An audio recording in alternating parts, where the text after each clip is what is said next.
Great. Welcome, everyone. Good morning again. Hi, everyone. Thanks for joining us today.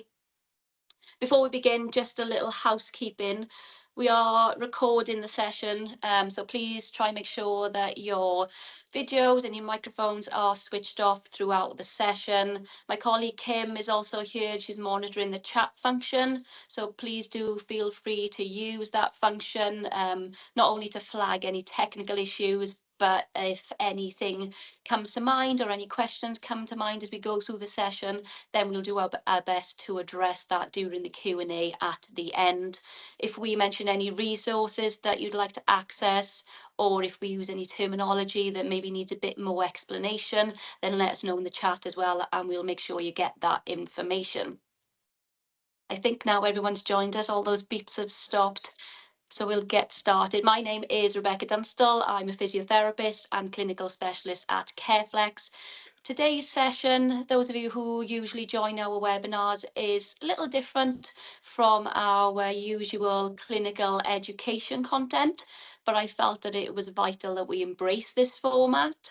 It's not about learning the hows of our clinical practice today, but hopefully reconnecting with the whys. And I think this session will give us a powerful reminder of why we do what we do as health and social care professionals. For those of you joining us from non-clinical backgrounds, this is still an opportunity for you to explore a topic that may be new to you.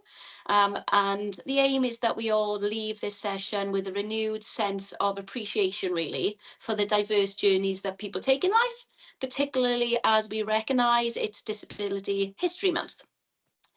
Now, with that, I'm absolutely thrilled to introduce our guest speaker today, Gem Turner.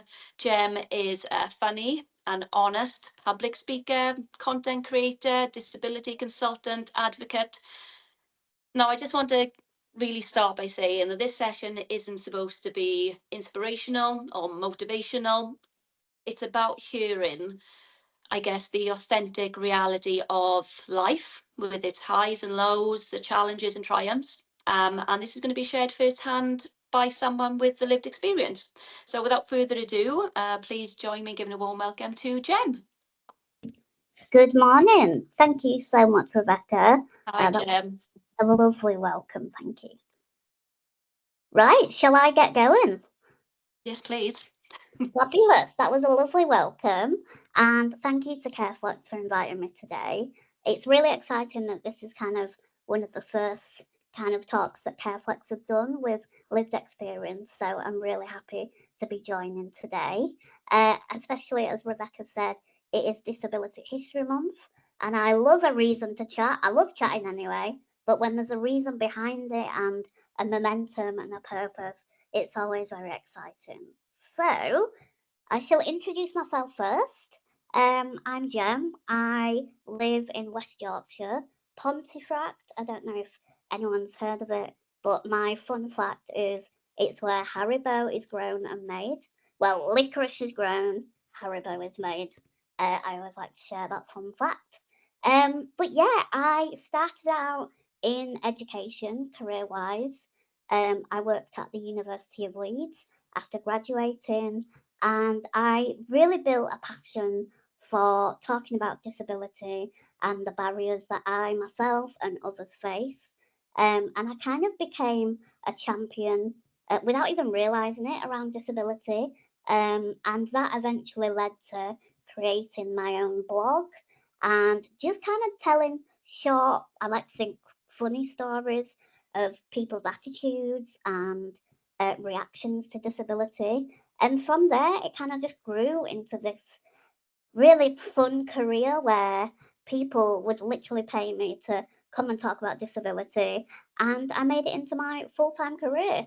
I've spoke with many exciting organisations, not only in England, but also America, Sweden and Italy, not to name drop or anything. But yeah, it's a very exciting job and I love to just share what I can to just, like Rebecca said, give just one perspective. I'm not going to be talking about the law today. This is not about, you know, what you should and shouldn't do. This is just literally my life, my experience, and you can take whatever you want to take from this. You don't have to take anything, but I hope you will take something. So without further ado, I'm gonna get going with the talk. Like Rebecca said, if you've got any questions, please feel free to put them in the chat. And I'm gonna be talking for about half an hour-ish, and then we're gonna have a little bit of time at the end for a Q&A. So this talk today is split into 3 sections. I'm going to be talking about why I think this conversation is important and why people who have lived experience should be involved in these conversations. Then I'm going to be talking a little bit about how you can work with individuals.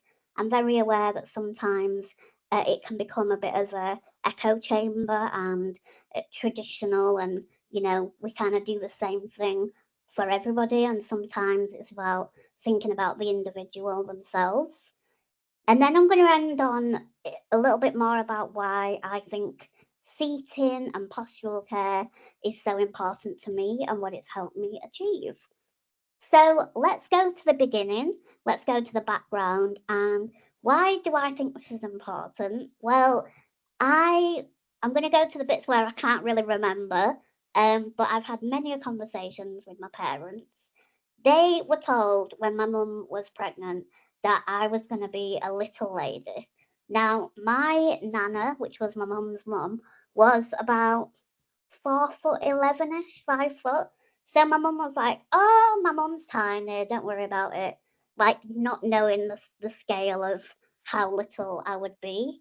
So for context, I am 3'1" and I use a powered wheelchair. They didn't know what my disability was until I was born. I was born with 14 broken bones, 3 in each arm, 3 in each leg, 1 in my collarbone, and 1 in my chin. So obviously, they knew when I was born that I had some kind of disability. But my parents had no idea what disability was. They just saw like people in wheelchairs on the TV and thought a disability meant that someone was paralyzed. Like they just had no concept of what disability was. So when I was born, it was very much quite, I mean, I don't like to say this because it's about my life, but it was traumatic for them. Obviously, I was in a lot of pain. There was a lot of scary words being thrown about by doctors, and everything was very new. And I think it's important to think about how the journey is for disabled people, especially for people with rare conditions. So I think what I'm really passionate about is when someone is first born, it's very scary. It's the unknown, and I really wish when I was thinking about this talk today, I was thinking I wish me as my age now could be there to support my parents and tell them what I've achieved now. Because they would have been so comforted by even just the fact that I'm doing talks like this today, and kind of doing the full circle of helping people that would have helped me at that age. But yeah, I think it's important because my parents had no clue. They really looked towards experts like yourselves, and it was all a learning curve. It was all a journey. They were told they didn't know what to expect with my life, like including life expectancy. So they just took every day as it came. I started using a wheelchair at 2 years old. I actually asked my parents for this talk what my first kind of mobility aid was, and they said it was like this wooden seat that had a molded seat on it, and it would allow me to sit up a little bit. Obviously, it looked very old. I tried to get a picture of it, I couldn't find one, but it was very old, very simple. And the reason for that was because I have brittle bones. It did take me quite a while just to be able to sit up. So I think my mum said I was just over 1 years old when I could sit up, but with cushions around me. So everything was very delayed in quotes. I don't like saying that because to me it was such an achievement. Um, and then at 2 years old, once I could sit up um, with support, I got my first wheelchair, and I think this was for me the best thing that could have happened, and the way that I could really flourish and find not only being able to do more physically, but just to find my personality and my independence as well. My dad always tells this story that when I first got my chair, I just went in circles. And I guess it's like being a toddler. So like a toddler won't walk perfectly straight for the first time. They might fall and run a bit and fall, and that was kind of like my version. There was so many scrapes on the floor, so many kind of dents into the wall. So it was a very unique but fun childhood. I went to mainstream school, which I loved, I adored. I had pretty much 24-hour care. But obviously, if we're thinking about seating and posture, that was quite a big thing for me to sit in my chair all day and drive about, play outside in the playground. So seating was very important to be able to do everything that my friends were doing. A story that I really like to tell actually is when I used to play in the playground and I really wanted to skip like my friends did. And without even kind of talking about it, my friends just threw the skipping rope forward and then I drove over the skipping rope. My friends threw it again, I drove over, and before I knew it, I was skipping. And I think that's a really good story of how me and my friends saw my childhood, and it was just really normal. I just enjoyed every part of my childhood, apart from the breaking the bones. Obviously, that wasn't great, but I kind of want to get the message across that my disability wasn't the main thing about me. It was my personality, my friends, and my family really brought me up to be myself and enjoy myself. And I also had a brother, still have a brother. He's 6'3", redhead, curly hair. You would never know that it's my brother.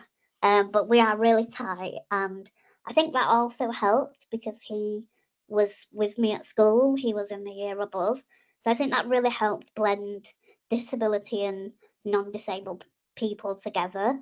And we just looked out for each other like you would any other siblings. So that was amazing. And yeah, I think as I got older, I then really started to, have to have appointments and go into hospitals, go into wheelchair services. And that's kind of what I'm going to move into now, into the second part, which is life, as a child with a disability, working with a lot of experts. And I have a lot of mixed experiences about this. In one way, I've got really good memories of going to the hospital and meeting really nice doctors and clinicians and them really wanting the best for me. But I also do have bad memories of just the sheer, I'm going to say fuss. I know it's not a professional word, but it's almost that like focused attention on me which really did create this anxiety around medical appointments. Um, I think because when you've got around at least 5 people, my parents, a doctor, an OT, a wheelchair person, a seating person, all talking about my body, even at a young age, I could feel that nervousness and the attention on me. Um, and there were many things that I had to go to hospital for, but in terms of seating, obviously I needed a wheelchair from a very young age, and I have memories of sort of sitting in different seats. And I think the message that I wanted to bring today was it's having to work together because I feel like I'm an expert in my own body. So, just for context, I've broken over 300 bones in my lifetime. I've actually stopped counting because it's boring. Um, but yeah, I've broken over 300 bones. So, when I used to meet with clinicians, it was very much having to go over the same story over and over again, and it was quite difficult. I'm a very positive person, but I think when you have to explain what brings you pain, um, what things you have to do different, and another thing is like I didn't know what I was doing different because I was me. So it was really difficult when people would say, so what do you do differently, Jem? How do you think you need support? And I was thinking, I don't know. I don't know what you do. So I think that there's a point around having a conversation with someone and making the conversation about what do you want to achieve rather than what do you do differently. That's something that I think is quite important.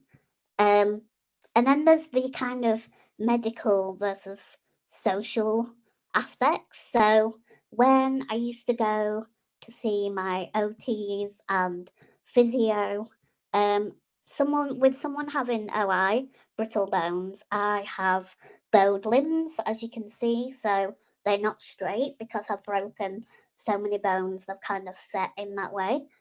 Um, and my feet are the same. So I used to have appointments where the physio would basically get my foot and bend it so that it would go straighter. Now I understand the reason behind that. They were setting my feet to kind of get used to my feet going on my foot plate and do sitting how somebody would sit. But I just remember those times as like this person was trying to almost change my body. Obviously they weren't doing that. It was just about being able to sit properly. But when I think about, this talk today, and I was thinking, if I could go back, I think I would love that person to kind of explain a little bit more about why they were doing that in the first place. Because I've still got bendy feet, like that's just who I am. So I think the idea that we have the medical model where we try and change a disabled person to cure or to um, to get them to a standard body, let's say, versus for me, the social model, which is kind of looking at disability, seeing the barriers that people have in society and thinking, what can we do to get them, what can we change about their environment to be able to make it more accessible? And even those conversations are so useful. And I think looking back, that would have been really helpful for me. But there are things that clinicians and physios did that I was really grateful for. So my legs would curve in, so they wouldn't naturally drop down. But with the correct seating, I was able to put my legs down and put my feet on the footrest, and I think that really did help my body in terms of sitting in a way that's comfortable. And I don't think I would have done that without clinicians and people's support. So there's that side. But then there was times where it went wrong and I had seating that wasn't appropriate.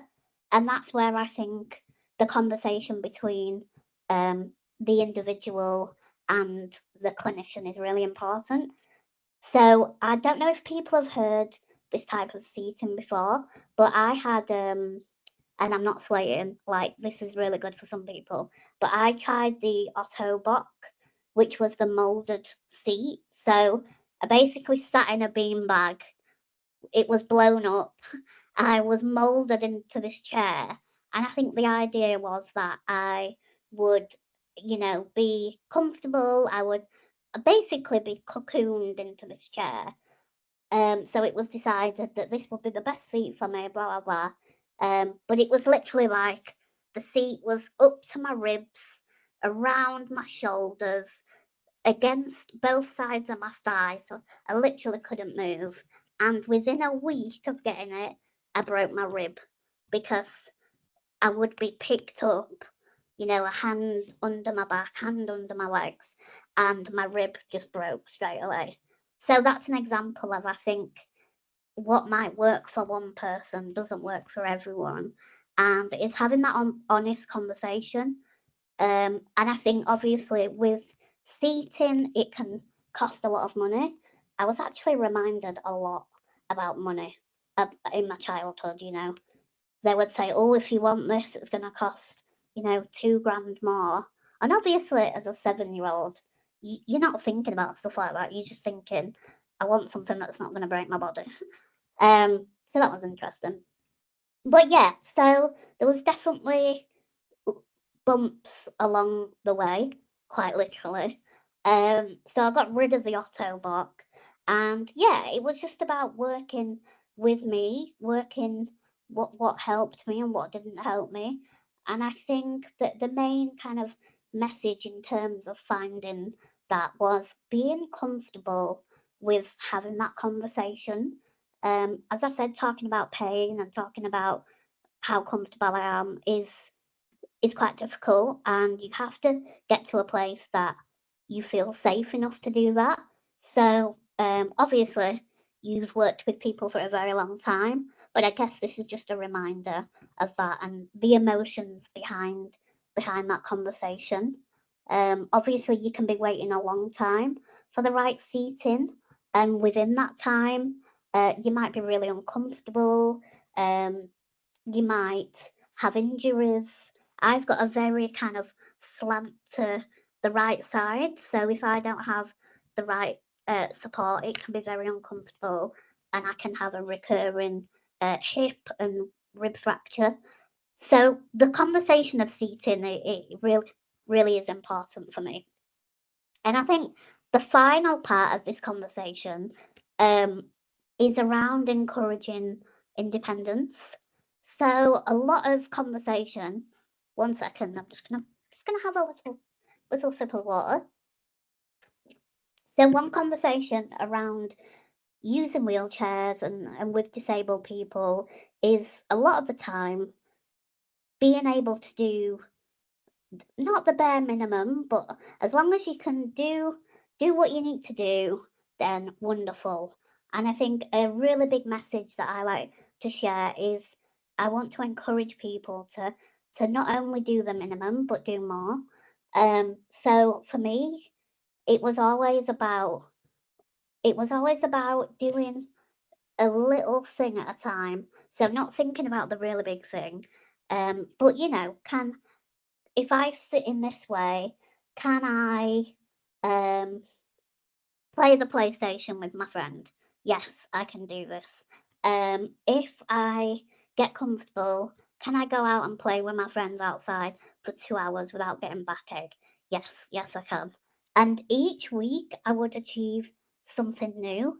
And then I wanted to share the kind of things to end on of what I've actually achieved and what I'm proud of. So I now can drive my car, which is amazing. I drive with my hands, with hand controls, and it is down to my seating that I can do that. Um, I have been to Las Vegas with my brother. I went to a wedding, and obviously I had to fly. Well, I didn't fly the plane. I had to go on a plane. And these are all things that I just never thought I would do, but it was only because I was in the right chair that I could do it. And the way that I managed to do that was by thinking, what's stopping me from doing this? So for me, it was about transferring onto a toilet independently. So the only way that I can do that is transferring forwards. And the footrest always got in the way. So when I got my most recent wheelchair, I told the clinicians, I was like, the one thing that's getting in the way is my foot plate. If I could get rid of my foot plate, I could drive up to the toilet and be able to shuffle on, and that would be perfect.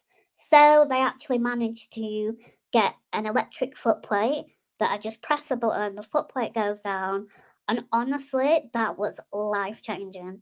Like the first day I did that, I was out of that door doing everything. And I even managed, sorry, this is TMI, but I even managed to go to the toilet on a moving train. Now, you tell me, I bet you lot that can stand up struggle to hold on when you're on a moving train. So the fact that I did that and didn't break a bone, I was so impressed. But yeah, I mean, I'm being a bit silly, but genuinely, it was, I always text my family these little big things that I achieve, and if it wasn't for my chair, I wouldn't be able to do these things. So yeah, I guess I just wanted to end this really by saying that every every aspect of a chair for disabled people means that you can have a life-changing experience. So the conversations that you have with individuals, I want you to really think about the individual, and think about what their dreams are, what their goals are, and work with them. And yeah, it's just really amazing to be able to have these achievements. I've got lots of goals that I still want to do, but I will leave it there. I hope that gives you a little bit of an insight of who I am. And if you've got any questions, please feel free to ask me. And yeah, thank you very much. Thank you so much, Jem. That was amazing. Thank you. Thank you. It's really great. I'm so glad you've joined us. You've shared some incredibly important take-home messages, I think, and I truly believe that people are going to be deeply resonating with them. And for me, and especially my team members here at CareFlex as well, I think that emphasis on collaboration. I think that's the really enlightening part. And for me, I definitely agree with you as a take-home message. We know that we can achieve positive outcomes when we work together with clinicians, but I think what we have to keep reminding ourselves is that we have to keep the individual at the centre. Whenever we do our training sessions, a big part of what we do is setting expectations. And I think that's something that we always say when you work with individuals. Always ask them, or maybe that might be the support network if that's more appropriate, what they expect from that piece of equipment. What do they expect from postural care? What do they expect from that chair? How does this piece of equipment fit into your daily life? Because otherwise they're just not going to be compliant with that piece of equipment. And I think that true collaboration is what you highlight in there. And another thing I loved as well and really want to touch on is when you said about comfort and being able to communicate that. So when we work with individuals who can communicate independently, then that's fantastic. So we get that reminder asking them, actually, how does that chair feel? How does that piece of equipment feel? Is there anything that we need to do to make it more comfortable for you? But I just wanted to quickly remind those who work with individuals who maybe can't communicate, just finding out how does this person communicate pain. So before we do any kind of assessment, I always say, try and find out how do they communicate pain. Is it a facial expression? Is it a particular gesture, a particular noise? Do they communicate through PEC systems or visual aids? Just really find out. And if there's one thing you take home from this, if you're going to do for those clinicians out there, when you do your postural assessments, definitely find out how they communicate that so you can get a true understanding of what that piece of equipment is doing. I've worked with individuals who laugh when they're in pain, and if I hadn't have asked the question, then I would simply be thinking, oh yeah, that piece of equipment is great, that's definitely comfortable for them. So I think I love that. I love that message, Jim. Thank you. Yeah, and just to follow on from that, I think even if, someone doesn't want to sit in the chair, that's a really big message that obviously not working. Like you say, there's many different ways you can find that out. Like if they've got like negative feelings towards it and finding out why. So yeah, that's a really good. Yeah, any change in behaviour or sleep patterns, definitely. And I think that's why that review process as well is really important. When we talk about a piece of equipment, it's not just about delivering that piece of equipment, it's about that lifetime then of that piece of equipment and having these regular check-ins to see how you're getting on. Is it being used? Are they happy and content within the chair? Can they still do the things that they want to do within it? Yeah, definitely. And also, sorry, a 30-second thing is that there's a lot of internalized ableism within using chairs as well. So the negative reactions that people get from using wheelchairs, that might impact someone's thoughts about themselves. So that's another journey, especially if you're not born disabled. Yeah. So it's not a surprise if someone, puts the nose up at disability or walking aids or mobility aids. Luckily, I've always been very positive towards it because I've seen it as, as something that will make my life better. But that's not always the case. No, you're right. Children as well. Yeah, that's a good point. Do you think that doing things like beforehand, especially for the clinicians who've joined us, before doing these assessments, maybe sharing documents and photos and videos of equipment and maybe real life success stories, would that help? Yeah, I think so. And not to plug myself, but I will. That is why I'm on Instagram. I try and reach the OI brittle community, and I know a lot of physios point their individuals to me to say, look, there's a person who's done really well. She's in a wheelchair, and I think it's about seeing, you know what, especially anyone who's stubborn, but if someone tells you what to do, you don't want to do it. But if you see someone else doing it, you're probably more likely to think, oh, actually, I could probably do that as well. So yeah, peer community support is really important. Okay, great. Yeah, we'll share that. And I mean, when we send all the information out, I don't know whether Kim, there's any recurrent themes that's come up in the chat function. Anything that's come up, anything that we can share after post event. I mean, and we'll share Gem's details and how you can follow her on these social media platforms. I think it's definitely an enlightening process for clinicians and non-clinicians alike, to be able to signpost towards that kind of content as well. But has anything come up, Kim? We've got a few Q&A questions coming in. Have any of your wheelchairs or seating adjustments been provided on the NHS, or do you self-fund on each occasion? Yes, so when I was a child, it was funded through the NHS. So from 2 to 18, it was funded, and it had like a voucher scheme if I wanted to have anything that wasn't under the NHS. So I think the last chair, when I was about 15, the NHS gave me £9,000 voucher, and then I had to go for charity funding, which actually the Brittle Bones Society helped me. I had to apply for it. And they're a really good charity actually to do that. But from then on, I went private, and had to get charity funding and things like that. So it's quite a stressful situation, really. I was saying in another talk to a wheelchair company about, you imagine with your legs, I say to you, right, you've got about 5 years. These legs are going to work for 5 years. But after then, the lifespan of your legs I can't tell you if it's going to last. And then you're probably going to have to spend about 20 grand. So then in your head, you're always thinking, oh my God, where am I going to get that 20 grand from? So that's something that I think about quite a lot. And then obviously you've got the engineering costs and the maintenance. So it's quite a lot of money to have to think about a lot. Yeah, it's probably one of the things that we get, the challenges that we get a lot as well. So when we work with families, when we work with clinicians, when we work with care homes as well, there's a lot of the challenge that we get around that funding and where that funding source comes from. So certainly from a specialist seating point of view, the clinical justification process can be quite complex sometimes as well, because again, the funding streams are very different, and it's as well having to justify different pieces of equipment. So if somebody already has a wheelchair, how do we then differentiate those seating objectives? Because it's very different having a wheelchair to specialist seating, and knowing really what we want to achieve to be able to get the funding for that. So we can support people with that, especially with clinicians, if they have to go through that rigorous process. We can support with that clinical justification if that's needed.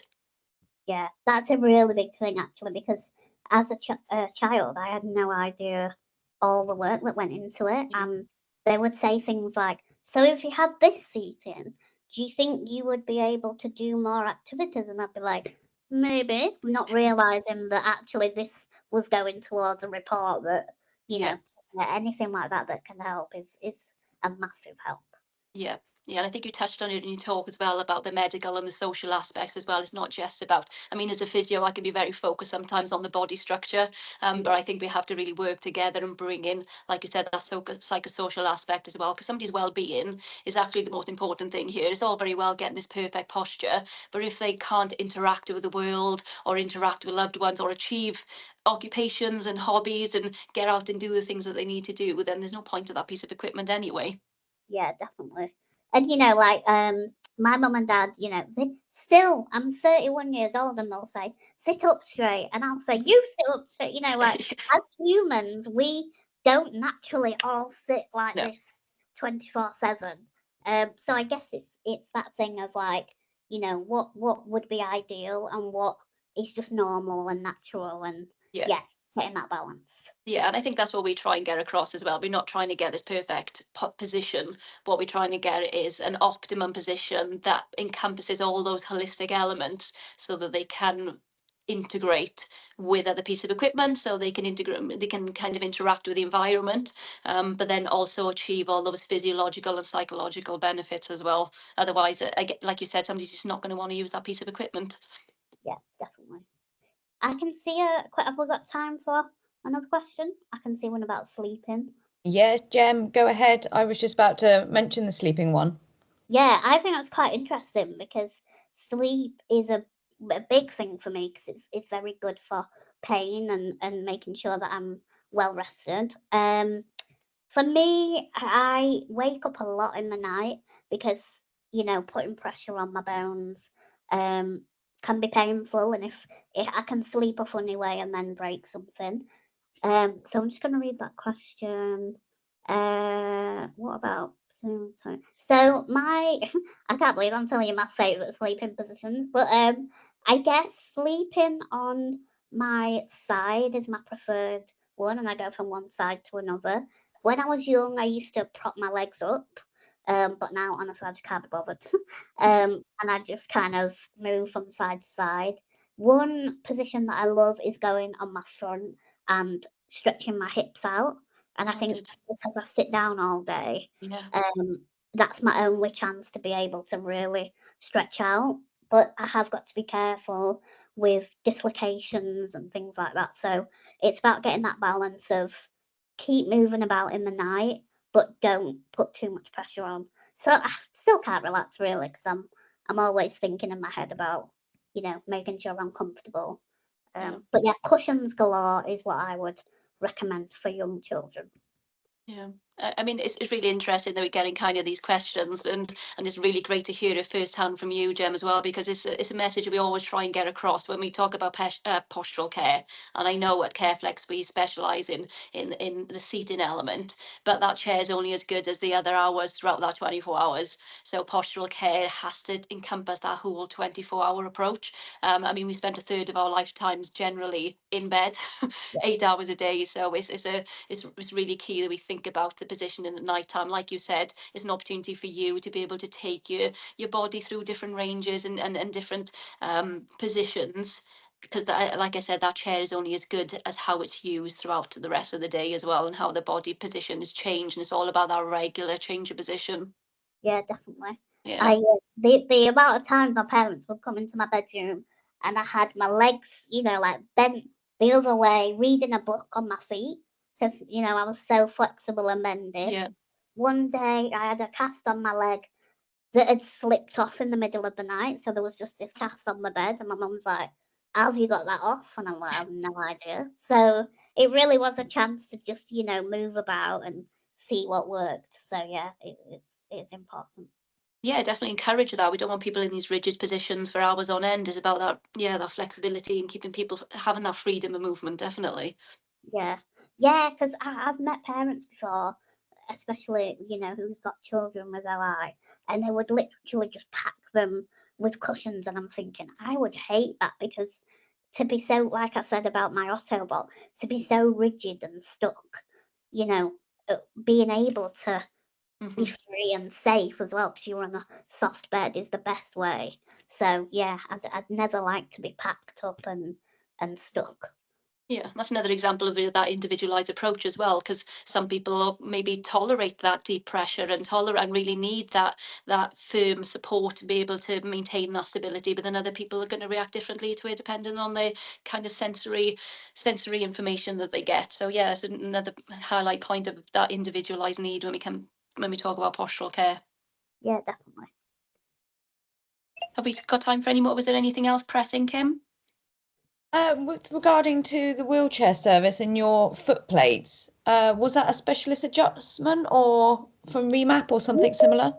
Yes, it was from actually Permobile. They have a customization department, and yeah, they work on individual sort of needs. So yeah, they created it just for me, which is pretty exciting, really. And do you have another piece of equipment as a backup? So I used to always have a manual wheelchair as a backup. However, I think ever since trying to push it myself, and I actually broke an arm pushing it. So I guess it's that thing of like, I've got one, but I don't see myself as independent. So I guess I'm living life on the edge at the moment with one chair that works well for me. But yeah, it's something that I think if it came down to it, I'd have to get a manual wheelchair, and then I'd have to get more care, and they would have to push me because that's not something my body could do. Thank you, Jem. Regarding transfers, bath transfers for a person with OI, what's your sort of experience, or can you talk about that? Yeah, that's fine. So when I was a teenager, so I got carried when I was a baby, obviously, right up until about 11 years old. And then we lived in a Victorian house and it had stairs. And one day my mum fell, she tripped, and I was in her arms. And that was the day that my mum was like, right, we are not doing this anymore. Because, I was a tiny Polly Pocket, but still, to have someone with brittle bones that you've got in your arms going up the stairs. So that was quite a scary situation. So from then on, we lived in a bungalow and I had a hoist. So I had a powered hoist, which was great actually because it gave me the dignity and independence to do it myself. So I could shuffle. It was like a boxed seat hoist. So it still had that kind of bench feeling. It wasn't like I wasn't cocooned. So I'd shuffle in the hoist and go in the bath in that way. So I did that for quite a few years. And then I got my own flat, which I'm in now, and I live independently. And that's much more kind of adapted. Well, I guess I've just developed and I've learned what I can and can't do. So now, I started with a bath chair, but I literally felt like I was dicing with death because I was shuffling from my chair over the bath side onto the bath seat, which felt I was like looking down a big building that was about to fall down. And obviously it's wet and slippery, so that wasn't my favourite. And now I've got like just like a medical bench that's really big, the size of the width of the wall, that's my height in terms of my chair, and I just park up, shuffle onto the bench, and then shuffle up to the shower, which is all my height really. So I can just do everything. On good days, if I've got a broken bone, I'll need that support from someone else. But yeah, it's kind of evolved along the way of my body's got stronger, there's been more equipment that's been available, but I've always had some kind of medical adaptation. Thanks, Jem. And sort of to finish, what are your goals that you talked about? What are your future goals that you're looking forward to? Yes, I saw that and I was like, oh, that's a good one. Right, so I would love a bungalow with a garden because I live in a flat at the moment because I really want a dog. And I think it's taken me so long to kind of look after myself and work out how I need to be looked after, but I absolutely adore dogs. And I think it would be a great, I don't know, I just really want a dog. So I want a dog. And then I want to travel even more. I think now that I've learned how to do it in my wheelchair and have that confidence because at first it's so daunting to think, what if something happens to my chair? What will I do? But now having that confidence to speak to people and sort of stick up for myself, I'd love to go to America and maybe even Japan. I feel like I'm being a bit way there, but there's so many places that I think actually there's no reason why I can't do that. It's just getting all the care and the people around me. So traveling, I think, is on the list. Amazing. That's a good goal. Yeah, think it's not much, just a house, a dog, and travel. I mean, Yeah, it's totally. perfect. Can I ask one question to finish, Jem? Yeah. if there was a piece of advice coming from a clinician now, I guess I've been quite fortunate because I've grown up, my lovely sister, my younger sister, the reason why I specialise in learning disabilities, that's all I've ever done from a physio point of view, is my lovely sister has profound and multiple learning disabilities from a chromosome, a rare, very rare chromosome. So I've kind of grown up having both the professional experience, but also the personal side as well. And I guess maybe sometimes I can take that for granted. So if there are clinicians who maybe are new to their environment, maybe new graduates, or maybe somebody who was new to disability, is there anything that you would, I guess, from your lived experience that you've seen that you thought, actually, no, that was a bad thing to say, or a particular experience that stayed with you that we can learn from? Yes. I think any talk that I ever do, I just want to like really push this, that a lot of disabled people automatically get sympathy. Like people feel sorry for disabled people. And I even get that in appointments, which is quite surprising when the clinician is the person that you're looking up to.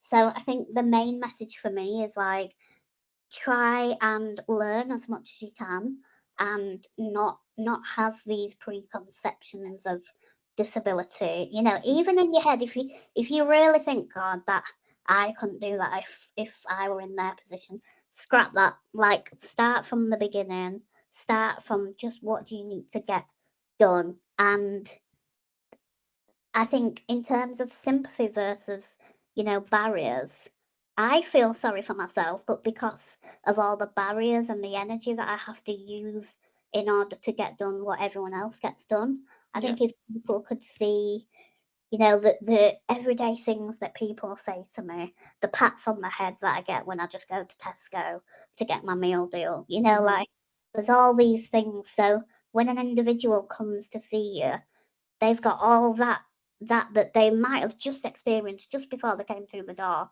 Someone might have patted them on the head. So I think it's just understanding that there's so much going on for that person just to be able to have that appointment. Even if you're going to them and you're knocking on the door, that's their personal space.